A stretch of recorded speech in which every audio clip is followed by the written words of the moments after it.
एक वट वृक्ष के नीचे एक पैर पर पैर रख के ऐसे बैठे हुए हैं। तब भगवान का जो चरण में और पद्म चिन्ह था वह पद्म चिन्ह दिख रहा था, मृग की आंखों के समान दिख रहा था। तब जाकर के कौन आ जाता है कि कारण कवन नाथ मोए मारा, कारण कवन नाथ मोहि मारा, कारण कवन नाथ मोहि मारा।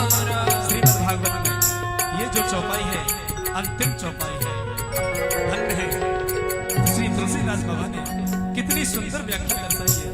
कारण कवन नाथ मोए मारा, कारण कवन नाथ मोहि मारा, मैं बैरी सो ग्रीव प्यारा, मैं बैरी सो ग्रीव प्यारा।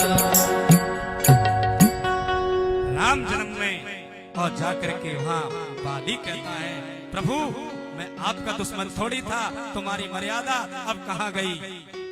तब जाकर के देखो भैया हमने आपको अभी भी बताई थी, बदला तो लेना देना पड़ता है। 4 वेद 6 शास्त्र में बात मिली है, 2 दुख देवे दुख होता है, सुख देवे सुख होए।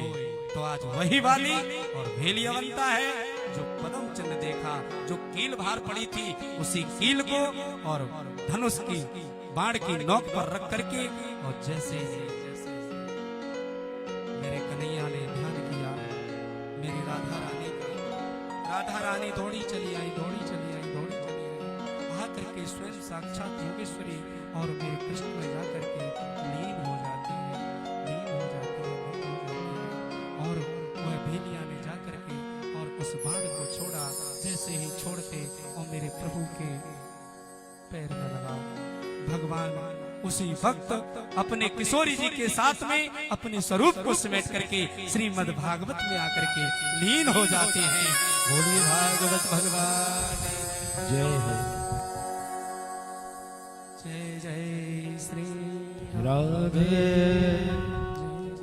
श्री राधे बिहारी लाल की जय हो। फूटी फूटी वाणी से इस बालक ने आपको कथा अवगत कराई। इस प्रकार अब जब मेरे प्रभु नहीं है तब यहाँ पर श्री व्यास नंदन श्री शुकदेव कहते हैं पांडुपुत्र परीक्षित अब बताइए तुम्हें क्या उस काल का डर का भय है। तब परीक्षित महाराज कितना सुंदर भव्य और उत्तर दे रहे हैं। क्या कहते हैं महाराज मेरा तो जन्म ही नहीं हुआ है, मैं मरूंगा कैसे, मैं तो जन्मा ही नहीं हूँ और मैं कैसे मर सकता हूँ, अगर जन्मा हूँ तो फिर मर भी नहीं सकता हूँ। इस प्रश्न को सुन करके और तक्षक आता है साहब, तक्षक आता है एक आकर के महाराज धन्वंतर वेद मिलते हैं। कहा बोले महाराज ये देखो, और राजा परीक्षित की उम्र कितनी शेष है, बोले 2 घड़ी।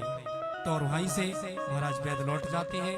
तक्षक जब सुबह से शाम हो गई नहीं आए तो एक फूल लेते हैं, कौन, वही महाराज परीक्षित जी, और फूल लेकर के उस पर एक कीड़ा रंग रहा था। उस कीड़े को बोलते हैं भैया कीड़े तू ही एक तक्षक बन जा, और जाकर के उस कीड़े को ही आकर के विकराल रूप धारण किया।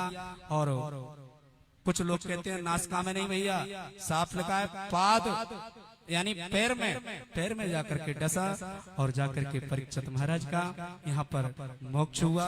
और श्री सुखदेव जी महाराज ने जो कथा महाराज परीक्षित को सुनाई वह कथा आज इस नादान बालक ने, भैया अगर किसी को बुरा लग गया हो, हमारी जो टीम से अगर अपशब्द अगर निकल गए हो तो उन शब्दों को आप इसी पांडाल में छोड़ देना।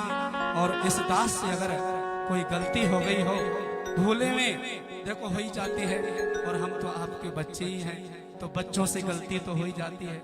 और भैया अगर गलती हो गई हो तो इस बालक के ऊपर उस गलती को आप छोड़ देना, छोड़ देना, छोड़ देना। क्यों? कि उस गलती का जब हो सकता है अनंत बलवंत हनुमंत लाल की कृपा से अगर फिर कभी मौका मिला तो उस गलती को हम सुधार करके आपके सामने प्रस्तुत करेंगे। बोल वृंदावन बिहारी लाल जय हो। हरि की कथा सुनाने वाले, प्रभु की कथा सुनाने वाले, तुमको लाखों प्रणाम, तुमको लाखों प्रणाम, तुमको